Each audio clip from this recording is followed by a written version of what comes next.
Welcome back to the Photo Banter podcast. I'm your host, Alex Gagne, and on today's podcast, I speak with photographer Shelby Gordon. Shelby has worked with clients such as Conde Nast Traveler, Spanx, and Atlanta Magazine, to name a few. In this interview, I speak to Shelby about her recent project, photographing people with their RVs and vans. I also speak to Shelby about her journey with photography and what led her to Los Angeles, California, as well as some for travel photography. I met Shelby earlier this year while I was visiting Los Angeles, so I was excited to have her on the podcast and hear more about her work. So I hope you enjoy, and thanks so much for listening.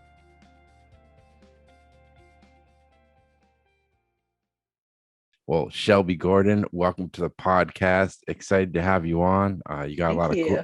some cool photo projects you've been working on, so I was excited to talk to you. But I guess how's your summer been going? How's life out there in LA and everything?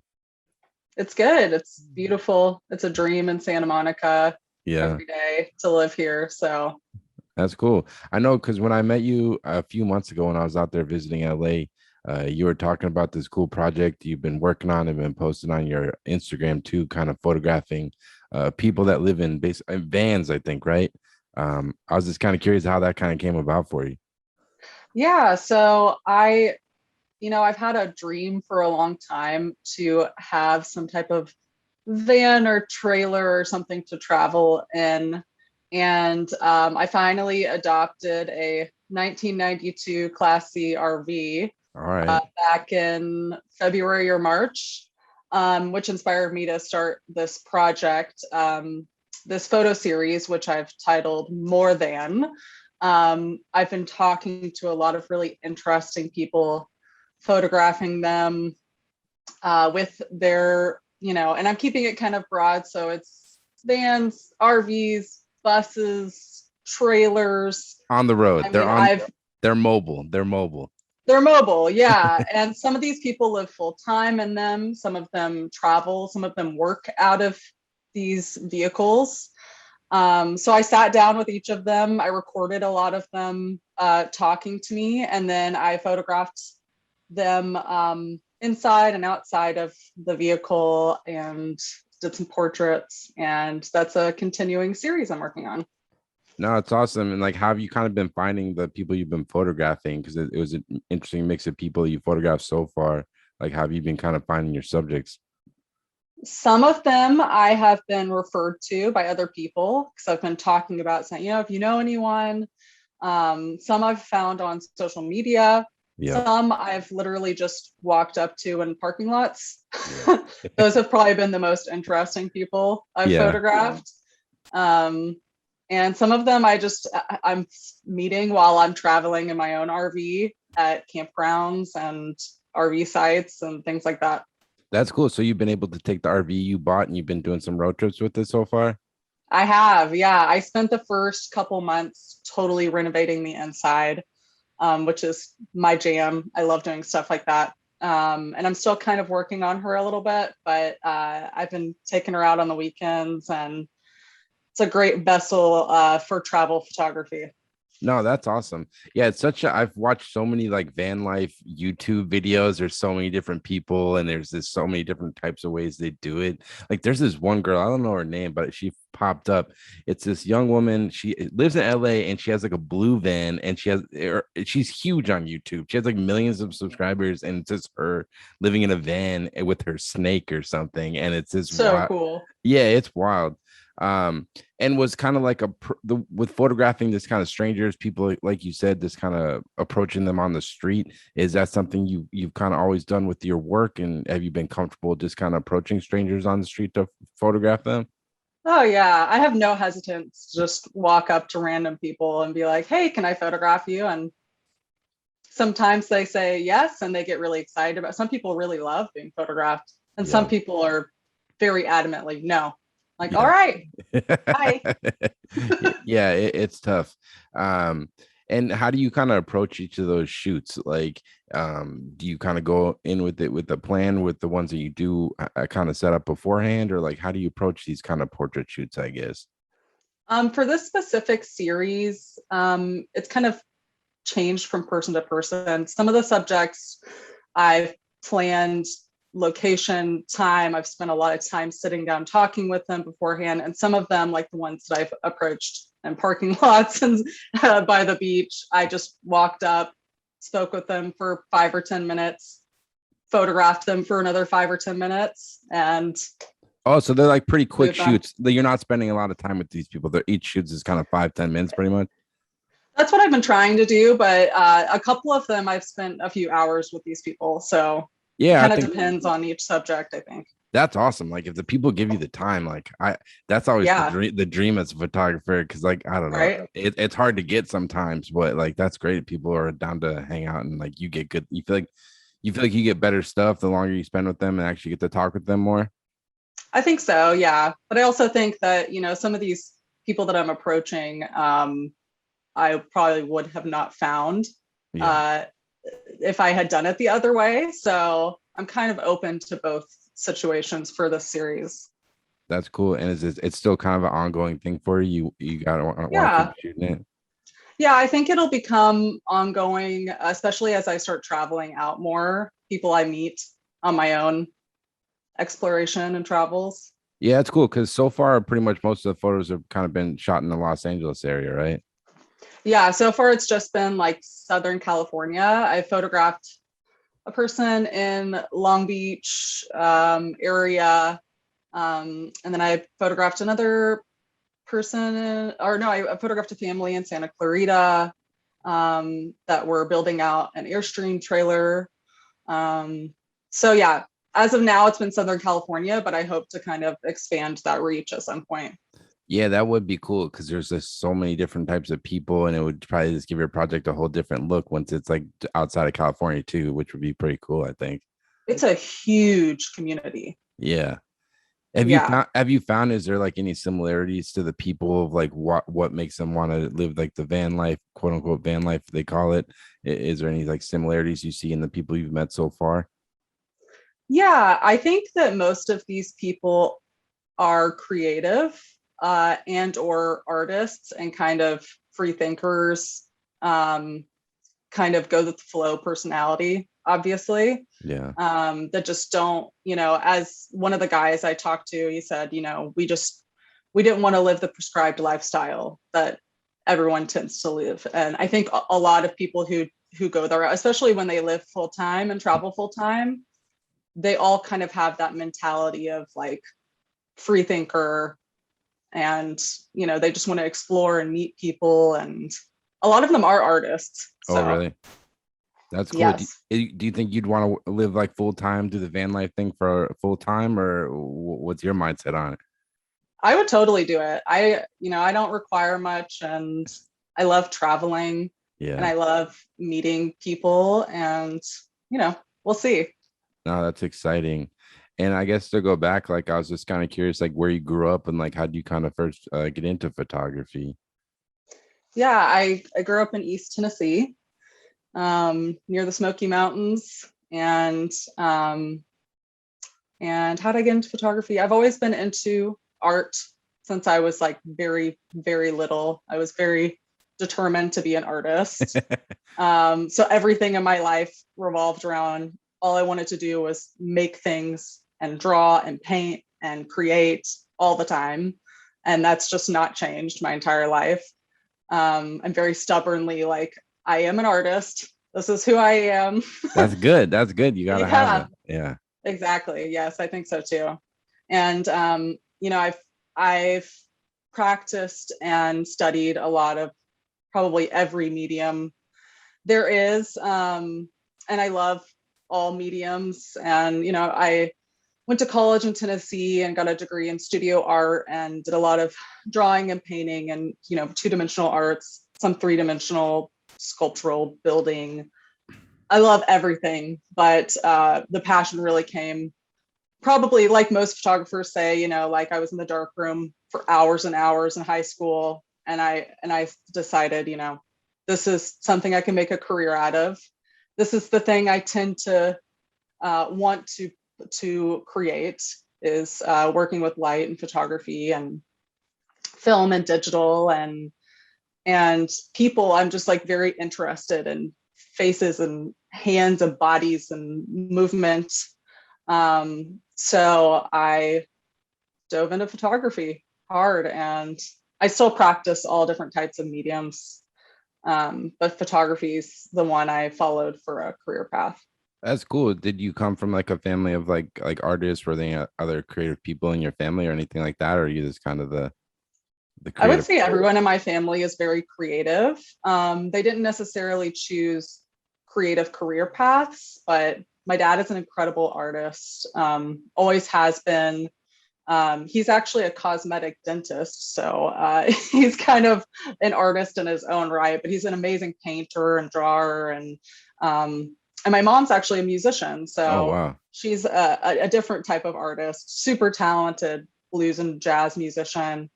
And my sister's in healthcare now, but she used to be a professional dancer, Wow. super talented. So yeah, definitely creative in different ways all around. That's cool. So you always had the support of your family with their creative endeavors, then I would imagine. Definitely. That Yes. that's awesome. So when you were like going to school for studio arts, like how was that program? And like looking back, do you feel like it was kind of beneficial, like going to art school, or what was kind of your takeaway from it? Yeah, I applied to and got into a bunch of different small specific art schools, and I was going to go that route. And I got into SCAD, and I was really close to going to SCAD. I loved SCAD, um, and I just decided, for the sake of finances and not being in debt for the rest of my life, I'm just going to go to this local college. Smart I'm move. going to work with some, I actually did get to have instruction from some really amazing art teachers at my university. Even though it's not like, an art school, I did get to meet and work with some amazing artists there. The first like couple years of college, it's like, let's learn about color wheels. And it's like, okay, been there, done that. Let's move forward. So it wasn't really until my like junior and senior year that I really like got into the difficult, challenging projects that I wanted to be doing. And being able to like, in my senior year, do my capstone and work on things on my own, which I like doing, versus having to like follow this path of projects that Yeah. the teachers have assigned for you. But yeah, it was good. It was I technically started my photography business when I was 18. So I was working while I was learning how to be a professional artist, which I think was really helpful. And I don't know if I would have like had the same if I didn't have the hands-on working while I was learning What kind of stuff, like environment. even when you're 18, what kind of stuff were you shooting? Like what were some of the jobs you were doing? Well, 18 years old, I was in East Tennessee, so there weren't very many options for me. I was doing like families, headshots, weddings, Yeah. the standard. I started doing that stuff. There's not a huge creative force in Tennessee, so I kind of started with that stuff, and then I started getting into more interesting projects and assignments when I moved to Atlanta. Lived in Atlanta for 4.5, 5 years, and then came here. That's amazing. And like even like when you were in college, like did you already have like a goal in mind for the type of work you wanted to shoot? Like did you know you because looking at your website, you do like commercial advertising, you work for like publications like Conde Nast Traveler. Like was that always the goal or like what do you remember about being in college is kind of your goals, I guess? Yeah, I think I've always had this desire to want to travel and explore for work. Mm, But I also just love photographing people. I always knew that I wanted to photograph people, photograph their faces, talk to them, um, and also photograph like, people especially that are not super represented. Growing up, looking at all these magazines of these thin, beautiful white women, and it's just over the same thing over and over and over again. And I knew I wanted to change that to represent more real people, which is something I'm still very interested in. And I think that the industry is kind of going there a little bit more, but yeah, I, I've always wanted to photograph people. No, that's awesome. And were there like any photographers or artists you kind of looked up to as like for inspiration, like early on, anybody who's kind of influenced your work, you think? Yeah, I mean, I think all the like classics, like Annie Leibovitz and Peter Limberg and Avedon, of course. But I also drew a lot of inspiration, like being in um, studying art outside of just photography. A lot of my photography work is inspired by sometimes like painters or designers or um, super inspired by like Gerhard Richter and Egon Schiele and things like that. And then also like some of like weirder self-portrait stuff. I did a lot of self-portraits when I was learning. I would just photograph myself, set up a tripod and a timer or a release. Like the weird stuff that Cindy Sherman does. I was Yeah. super into, or like Francesca Woodman or people like that. So I kind of got inspiration from all across the board in the art world. No, it's pretty cool. Like, I mean, I went to school just for photography, so I didn't really do like studio arts. But yeah, I would imagine you learn a lot just from having a broad knowledge of all different types of art. Like, do you feel like even the work you do now, like if you're coming up with some portrait shoot for you're doing, like you kind of pull reference from like all these different mediums, be it whatever it was, sculpting or painting and things like that, even now still? 100%. Yeah, Absolutely. yeah. Yeah, I think so. Modern and, otherwise. Yeah, no, that's awesome. So when you got out of college, like what did you kind of do? Like I know you mentioned you moved to Atlanta. Did you kind of go straight to shooting or you like kind of go the typical route a lot of people do and kind of do assisting, or what was kind of your first step into kind of outside of college, I guess? I've kept shooting the whole time, but I've also kind of worked in all facets of the photography industry. So I've managed two photo studios, like totally run them, big Wow. and small.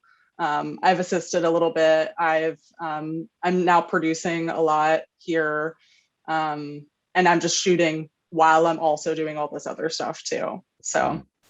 That's awesome. So when you're in Atlanta and kind of running a studio, what did that kind of job entail and like what do you kind of learn from that experience? um, it's our the studio I worked in, Ambient Plus Studio in Atlanta. Um, Big warehouse, beautiful natural light, windows. I actually shot in there a lot too, but we rented out the space for stills photo shoots, motion projects, and also like events on the weekends. So it was a lot of coordinating with producers. It was a lot of having people in the space, showing them what we could offer, um, talking through like lighting situations and options. We also had an in-house gear department that people would rent out of. So it was a lot of moving parts. And then we would also actually do a lot of construction ourselves, Oh wow. which I really enjoy. So we would lead like Building demoing sets. walls and like building up to drywall and rerouting electricity, and because it was an old building, it's from 1910. Damn. Beautiful building, but so it was a lot. It was a lot of managing construction, touring, being there for these massive events that would happen, and yeah. No, that's amazing. Like, I kind of wish I had some friends in New York that worked at studios and stuff. If I can go back in time, like, I feel like I wish I would have done that because it seems like just hearing you talk about it, you get to touch so many different points of the business. Be it like Absolutely. you can just learn about equipment and learn how people light because you get to see photographers. They're setting up their lights and it might be there for a day or two. You can see how people do it, and then you kind of get to Exactly. see the production side. So you kind of learn so much. And I imagine like now you're doing producing your own shoots. It's probably pretty valuable knowledge to have and kind of it's being that you got to see how it worked up front and close, you know. Absolutely. And I think a lot of, especially like new younger photographers like myself, don't really have that knowledge or experience in the other parts of the not so interesting maybe parts of photography that are necessary, I think, in the industry. Those are there. Somebody's got to do it. If you can do it yourself, Yeah, more to you. yeah, definitely. And how long did you end up working at the studio for? And like being like in Atlanta, I know you grew up in Tennessee. Like, did you ever feel the pressure to move to like a big market? I know you live in LA now. Did you kind of always envision yourself living in like a bigger market like LA, New York, or what kind of prompted your move out to LA, I guess? I did, yeah. I love Atlanta. Atlanta was good. And Atlanta is actually quite ahead and is kind of becoming, I think, one of those bigger spaces, especially because a lot of people are producing and shooting out of Atlanta because of like tax cuts and Yep. it's just cheaper to do that. So a lot of work is being moved out there. But yeah, there's especially places like East Tennessee, there's just not really a space or a conversation around anything outside of like, oh, look at this photograph of a bear with some flowers. People just don't really appreciate the complexity of art. Yeah, there's not much of a creative community, I guess, then. Yeah. There is, but there's not really a market for what I was wanting to do. And um, here, absolutely, it's just you have the other side of it being uh, very condensed and the amount of artists that are out here. Hmm. But the space for that is just so much bigger. And what kind of brought you out to LA? Like when you went out there, was your goal to just kind of start shooting more with clients out there? Or what was kind of the initial kind of uh, move out there, I guess? Yeah, so I moved cross country with my boyfriend, my partner that I'm with now. And my goal was just to try for bigger Yeah. clients, bigger projects, bigger assignments. Yeah. Um, and this was the place to be. Was that kind of intimidating, like going to a new market? Like, obviously, because that's something I think about sometimes too. Like, I've always been in Boston, like, I've never lived in New York, and it is like intimidating because you spend years like building up your name in one place, and you already had some clients, I'm sure, running when you're in Atlanta, and then you're moving to a new market to like basically kind of start over in a sense. Was that kind of an intimidating transition? How they kind of go for you, I guess? Definitely. I did have like a set clientele in Atlanta. I was really getting comfortable there. And Yeah. so when I moved cross country, obviously I just had to completely start over from scratch, Yeah. which is really intimidating. It's a lot of networking and reaching out, cold calls, cold emails. And then, of course, like right after I got here, there was a global pandemic. So that made things interesting Damn. too. So you moved there just right before the pandemic, pretty much? I wasn't here for very long before then, and takes time, when you move to a different city to kind of rebuild your business. So I Hell was yeah. kind of Yeah. in the process of rebuilding, and then bam, global pandemic. Hey, well, So if you can get through this, you can get through anything, I think. listen, yeah.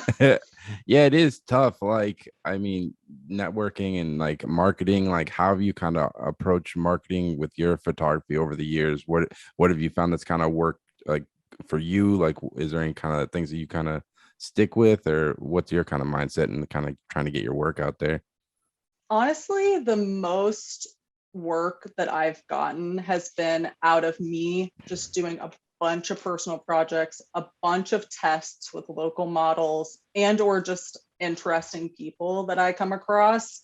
The more of that work that I put out, the more people are seeing it and the more references I get from other people. So some of the biggest clients I've got have been like, oh, we saw this project that you did, and so told us about you, and how great you are. So it's a lot of it has been word of mouth. So for me, my goal has just been to like constantly make connections here and there, and just put out as much work as I can. No, that's great. And you mentioned one thing, kind of doing test shoots with models. Like, how does that kind of work? Because I think a lot of people would be curious. Like, personally, I've worked with some models, I guess, but I don't, most of my stuff's documentary. But like, when you want to do a test shoot with a model, are you kind of building a relationship with their agency? Are you kind of reaching out directly to models? And like, how does that kind of relationship work on test shoots for you, I guess? Yeah, I do both. So like when I came out here, I developed a relationship with like LA models and one, and usually if you just reach out and you connect with them and you develop a relationship, you can say, hey, I'm looking to test with some of your new faces, meaning like, you know, people who are new in the agency that they're needing stuff for their portfolio. And what they do is they'll send you a book of a lot of different options. You know, sometimes I'll give them like a mood board and be like, this is what I'm going for. And they'll be like, okay, these are the people that we think would be great.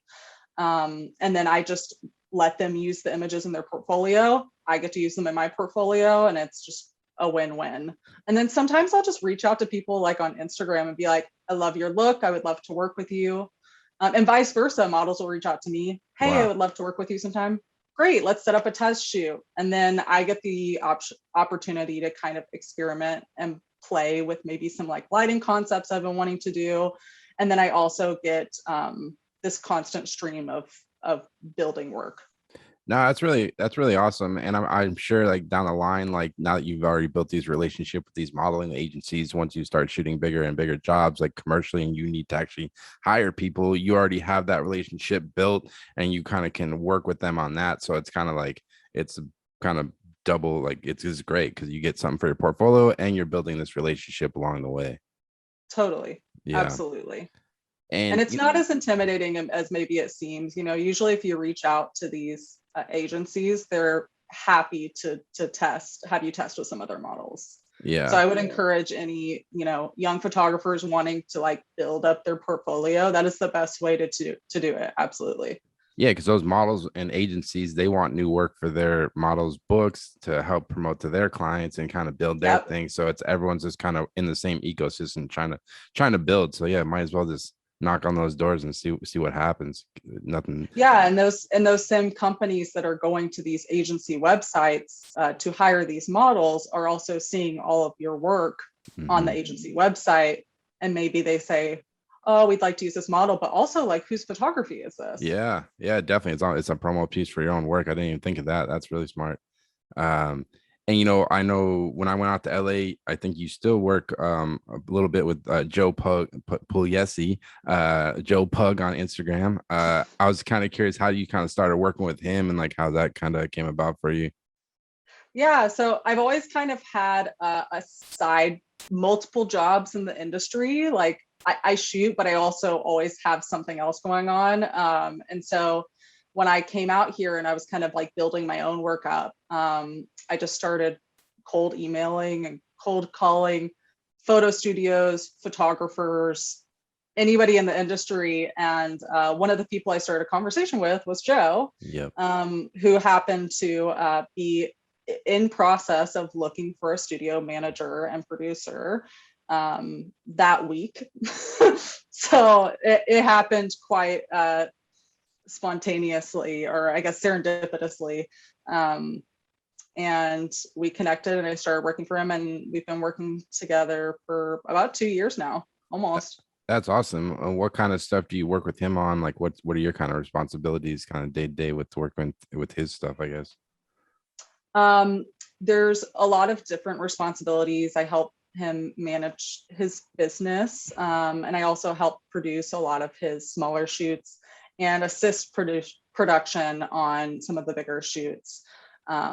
But all the ins and outs of the business, you know, some of these larger photographers just need the help because they're so busy, and to focus on the creative part of it.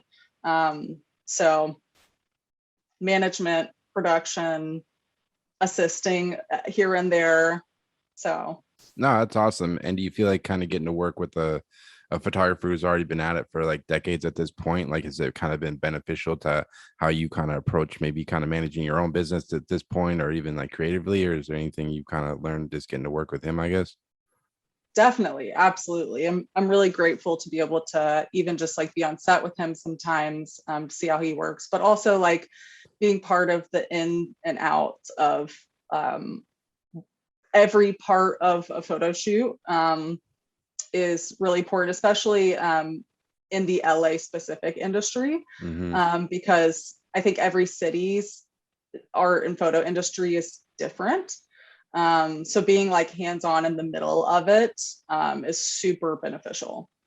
Yeah, that must be amazing because you get to, because he's working at a real high level, so you get to see the ins and outs, like what it costs to produce these shoots and like who's involved. Because I know, like, I assisted some, but like not a ton, and I still feel lost sometimes, and I'm like, I don't know like what I should be charging, or like what are these line items I should be doing. So like I would getting to see that like at that level, it's like, man, you can't even learn that in college. Like they don't teach it. No, It's like impossible. So that's pretty amazing. absolutely. Super amazing. Super grateful to be able to be in the middle of all of that. No, that's great. And in terms of like your own work, like in terms of like style and aesthetic, like is like finding your voice as a photographer, is it something you feel like it took you a while? Like is it something that's kind of continually evolving for you, or like how do you kind of approach this, the style and aesthetic of your work, I guess? I think I've at this point in my life as an artist have kind of developed a recognizable aesthetic. But that being said, I think as an artist, your aesthetic and voice is like constantly evolving. Um, as we as people constantly evolve, I think that maybe our art evolves with us. Yeah. So I do think that, like, my work, I've created kind of a recognizable aesthetic, but it does change and adapt and evolve depending on the subject I'm shooting or the project I'm doing. I feed off of people a lot. I'm very like empathetic in that I kind of feed off of each person I photograph. So I think that there is that change between every single shoot. Hmm. Um, but yeah, finding my voice was a lot of experimenting with things and being really weird with light and time and just trying everything and learning studio lighting, practicing natural lighting, and just having that education and experience and all of those things really helped me find, okay, this is what I like and this is why I like it. Yeah. And this I'm not so big on, but maybe I adopt part of this, or. Yeah, because like when you look at your photography work now, like what is the stuff that kind of inspires you? What's kind of got you excited about photography right now? Is there like one area of photography you're really excited about? Obviously, you're doing your awesome band series, but um, I guess when you look at your work now, what's kind of got you excited? Right now, I think I'm really excited about diving into more travel stuff. Hmm. Just because I like traveling and I like the idea of these moments that involve people in different areas and more like real, authentic. But I always am very drawn. I've never really not been drawn to just like a classic portrait with good light and interesting features and an interesting connection between me and that subject. So yeah, it kind of depends. It's from time to time. I kind of right now it's kind of going towards travel, Yeah. Yeah, yeah. portraiture, and travel. No, it's awesome. Yeah, you have some really cool travel stuff. I'll link it after, and people can check it out. But Thanks. you did a real cool series in Cuba. I was lucky enough got to travel there once too. I was kind of curious your experience going to Cuba, and like how do you enjoy it? Yeah, Cuba was really interesting. I went pre-pandemic, but it was still Cuba's very third world, right now. But the people there are just like you see this guy, he's just like the Yeah. people there are just living their best life, and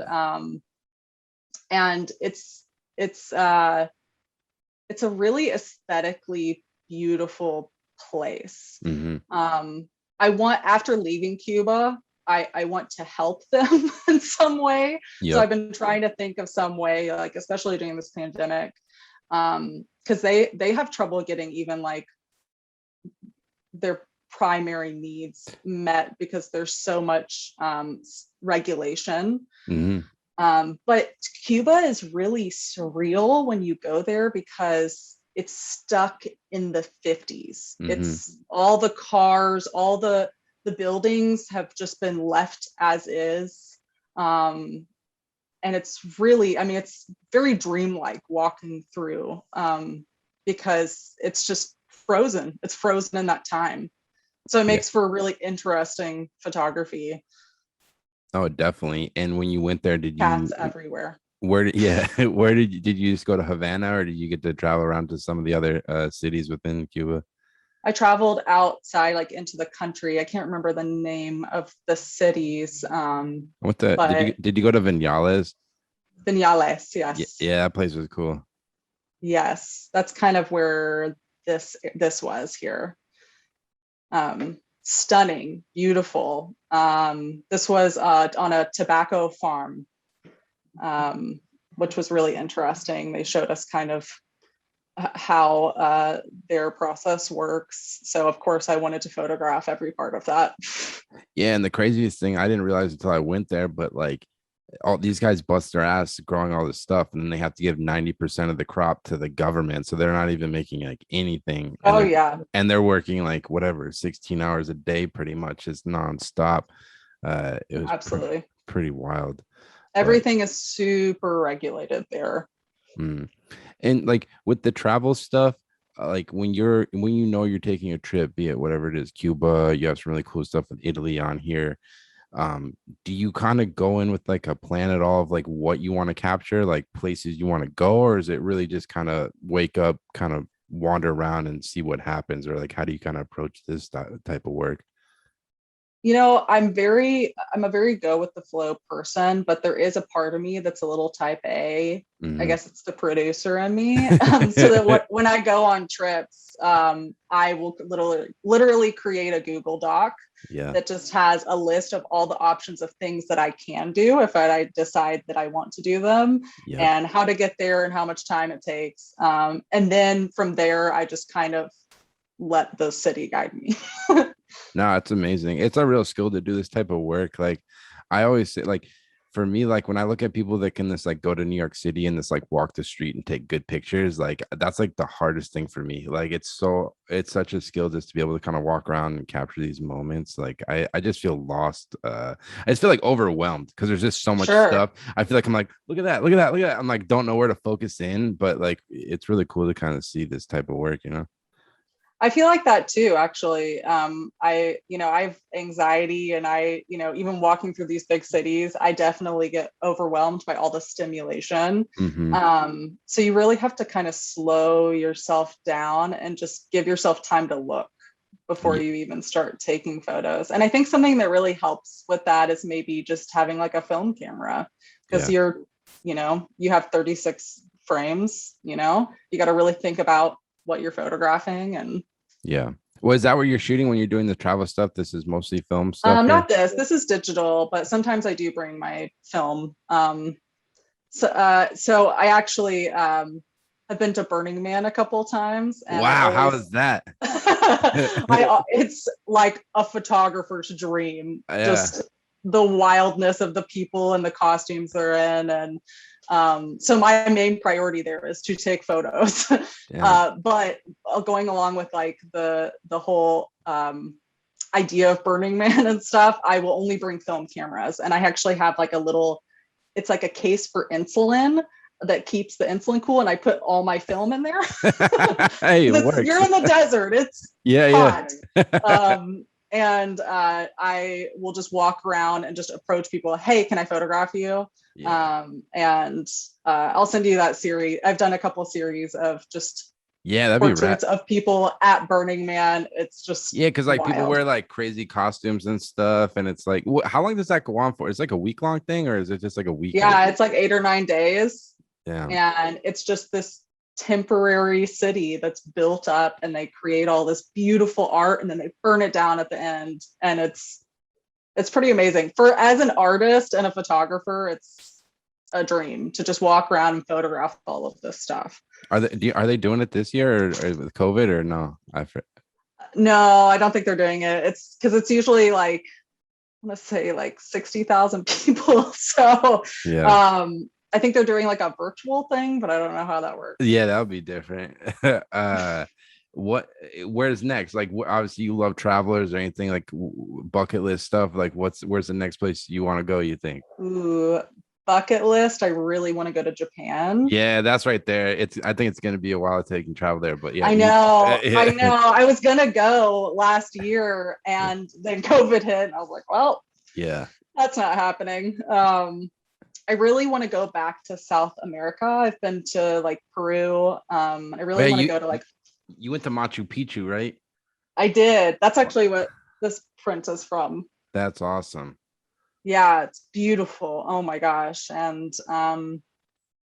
I'd love to visit like Argentina and Chile and um explore South America more. I'd also like to explore Europe more, just in general. Um, So many Spain. places. I'd love to go to Spain. Yeah, yeah. You'll get there. You'll get there. No, it's I awesome. will. I will. um, Another thing I was excited to talk to you about. You have some cool advertising projects you on your site. Like you've done some work for Spanx, which is a big company. They make like what do you call Spanx? It's like women's like it's not It's underwear. like shapewear. Yeah, yeah. It's kind of like, think of it as like the modern corset. Got it. All right, yeah, that's a good analogy. Yeah, because I didn't even know how to describe it. I was just kind of curious how you kind of started working with them and like how those kind of projects have been because that's a big brand to work with. So, Yeah, for sure. So they're actually based out of Atlanta. mhm, So I was introduced to their, I think it was their creative director, by another person that another client that I photographed with, who said, I know this girl, you would love her work, you should connect with her. And so I connected with this girl, and I did e-com stuff for them and lifestyle, and they put out a lot of catalogs mhm. still, like physical catalogs. And yeah, it was really fun working with them, and doing like uh, lingerie and women, and kind of, and a lot of this is like natural light. Some of it I would bring in external artificial light, but Mhm. my style kind of worked really well with their brand. So And like, would they give you a lot of creative direction in terms of like the shoots, or they kind of this here's this product and this make it look good, or like a shoot like this? Obviously, this is like a really cool location. Like, how do these kind of yeah, what's the kind of the process of like producing a shoot like this? so they would usually find the location, and then they would give me kind of like creative freedom to say, we would scout beforehand and say, okay, we're going to shoot this shot here, we're going to do this shot over here. And so it's kind of a little bit on both sides, Mhm. as far as the production goes. And then I would just build out my own crew, and they would kind of handle the rest of it. No, it's amazing. And like, how do you kind of obviously you're an artist and you have your perspective, but then when you're working commercially, the client has their what they're trying to accomplish. How do you kind of balance like working with the client and then like your own creative? Like, how do you know when to like step in and be like, hey, I think this is gonna work? Like, how do you kind of dance that line, I guess, of like art and commerce?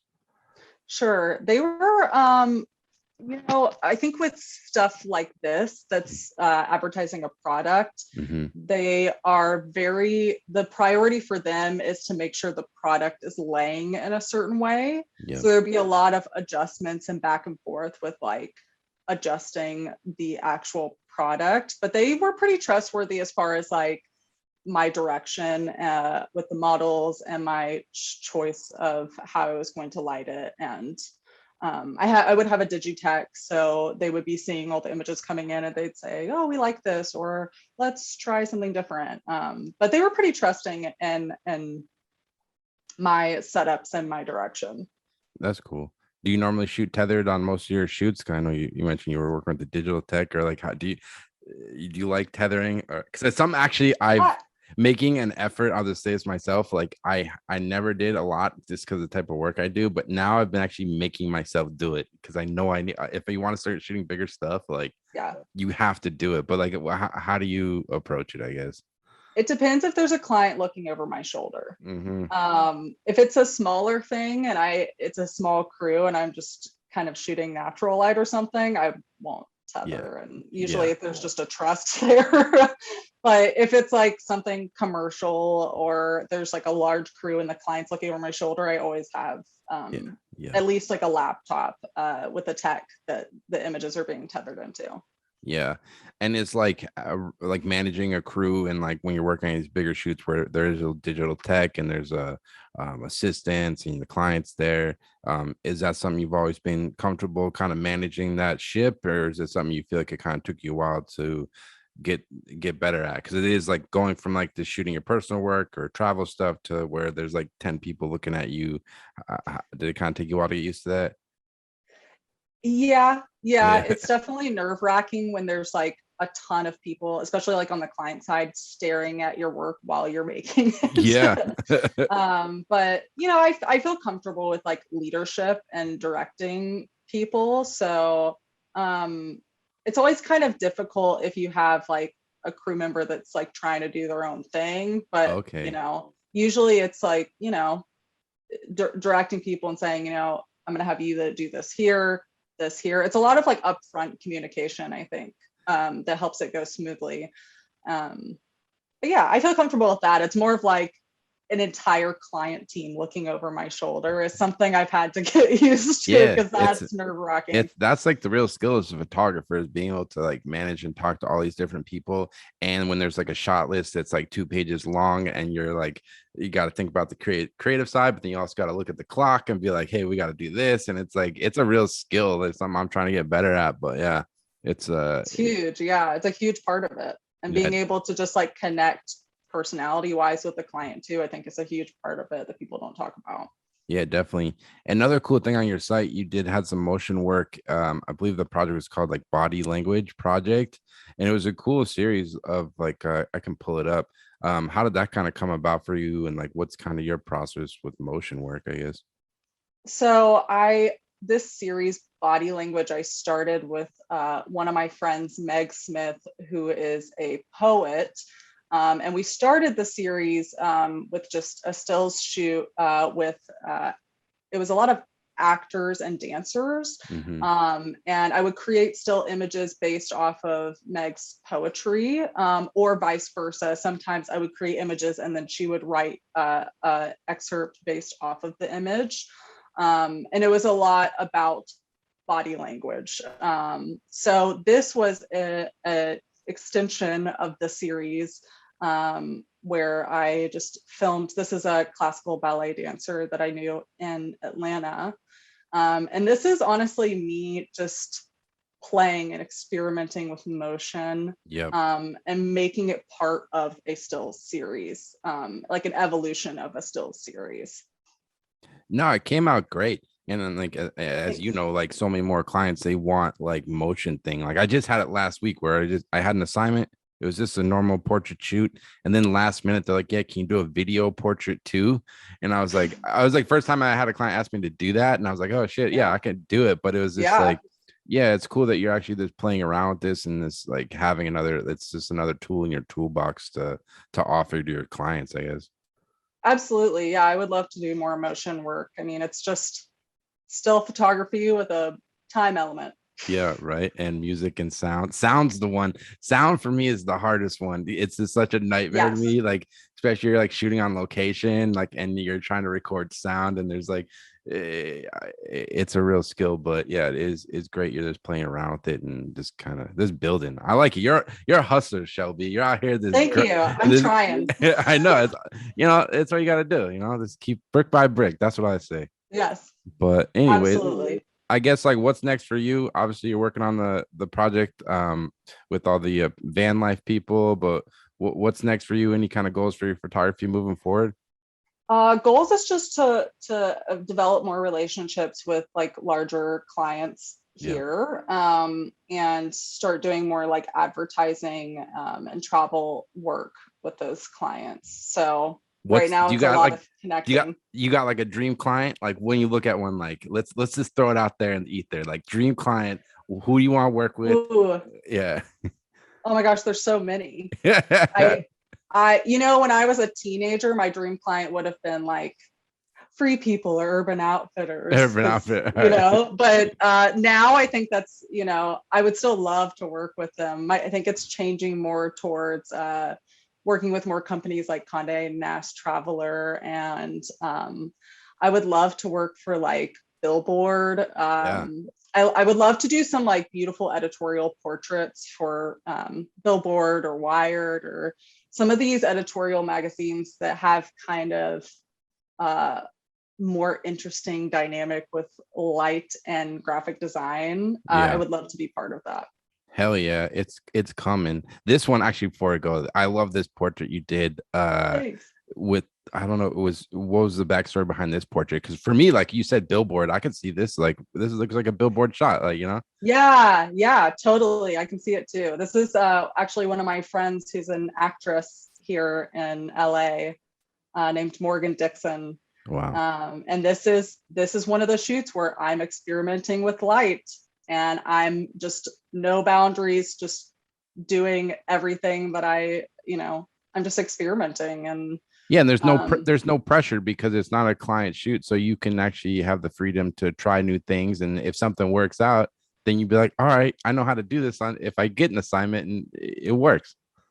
Yeah, and luckily this was like a shoot where it was technically a client shoot, because we were building stuff for her. She's been starting to work with the Oprah Winfrey Network, and she's been in a couple movies, and so she was like, I need some really interesting imagery to promote myself, and so she kind of gave me full reign to get creative, and this is what came from it. And you shot all this. This is this one portrait sitting with all this stuff? This is two. All right, that's a lot. You got a lot of good stuff. I thought this stuff was like super strong. I really enjoyed it. Thank you. That's the cool thing about LA. Like, I mean, I didn't realize, when I visited a couple months ago, there's just like so many creative people doing cool stuff and like willing to collaborate, like that. You're saying she's an actress and you can collaborate. That's like, I can kind of see why people move to like New York or LA, because there's like an energy of like all the creative people that are out there for sure, rather than it's huge. Like you could throw a rock and find somebody who wants to like do something creative with you. Yeah, that's awesome. Well, Shelby, I'm glad we did this. I'm glad we connected. It was nice meeting you a couple months ago. But for people listening, if they want to check out more of your work, like where's the best place for them to go? My website is shelbygordon.com. Perfect. And my Instagram is Shelby Gordon Photo. Perfect. I'll link it and people can go check it out. But thanks so much. Thank you, Alex. So there you have it. That was the Shelby Gordon interview. Just want to thank Shelby so much for taking the time to come on the podcast. It's a real pleasure speaking to her about her recent photo projects and her journey with photography. So I can't thank her enough. Definitely go check out Shelby's website at shelbygordon.com, and you can follow her on Instagram at shelbygordonphoto. I'll put all the links in the descriptions, but she's always posting up new works and different projects she's working on, so definitely go check it out. And as always, I'll be having weekly podcasts every week on Apple Podcasts, Spotify, as well as the Photo Banter YouTube page for the video version, so you can check us out there. And as always, thanks so much for listening, and take care.